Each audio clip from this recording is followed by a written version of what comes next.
So hello guys, meron tayo i-review yung application which is ang pangalan niya is Styles and Go. So ganito lang siya guys, magme-merge lang kayo ng mga fruits dyan. And then pagtapos guys, pwede na kayo mag-withdraw pag na-reach nyo yung level 1. So para ipakita sa inyo guys na legit at nagbabayad to si Styles Go is tag-withdraw na ako. So tap lang nyo yung withdraw. After withdraw, ilagay nyo lang dyan yung Gcash account or Gcash number nyo. Ayan.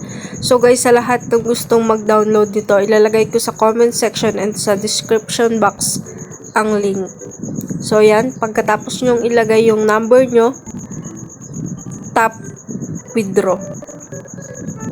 Pag natap nyo na guys dyan yung withdraw, ayan yung lalabas, magle-level 3 na kayo. And yan guys, withdraw success, wait for 24 hours.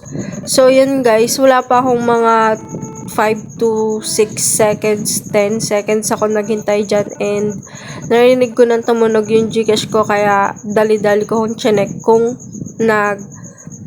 pumasok ba yung amount na winidraw ko which is 0.12 lang siya pero pinapakita doon na legit talaga at nagbabayad tong si Styles and Go. So, ayun na nga guys, January 23, 2024, 10 AM, 0.12, which is legit po at nagbabayad si Styles and Go. Download guys! Thank you for watching!